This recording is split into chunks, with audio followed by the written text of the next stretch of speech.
BRICS adalah kubu perlawanan anti-Amerika yang sangat mengerikan. Dari yang awalnya cuma berlima, sekarang anggotanya nambah terus.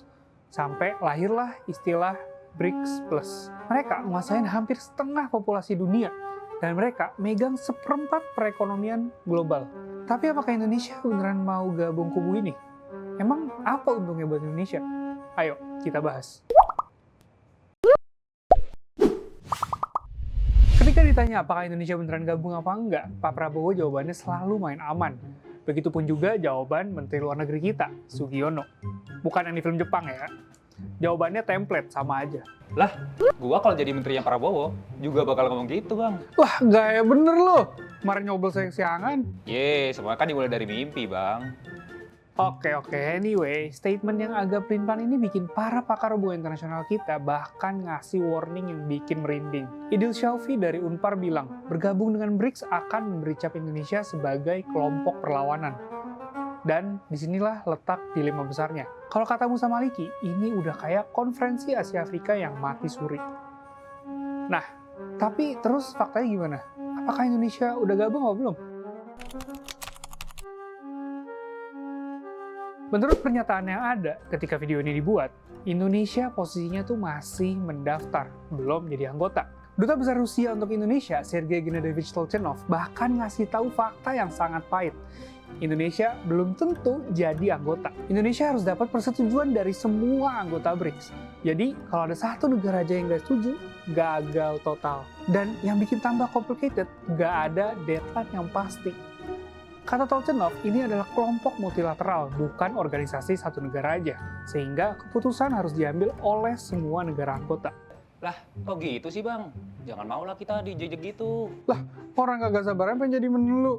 Ada juga diusir rapat-rapat. Oke deh, oke. Gua kalem, Bang. Lanjut. Belum lagi kita bakal makin bergantung sama Cina. Sekarang aja kita udah kena imbasnya banget. Barang-barang murah dari Cina bisa banjirin pasar lokal, bikin produk lokal kita mati.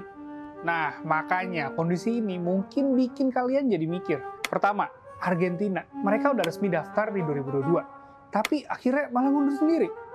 Kedua, Arab Saudi. Meskipun udah diundang gabung dari Agustus 2023, sampai sekarang mereka masih mikir-mikir dan belum resmi jadi anggota. Ujung-ujungnya Arab Saudi malah bisa jadi balikan mesra sama Amerika. Dan yang bikin paling deg-degan sampai sekarang, kata juru bicara Kemlu RI Roliansyah Sumirat, belum ada dokumen resmi dari BRICS di tingkat tinggi yang jawab aplikasi kita.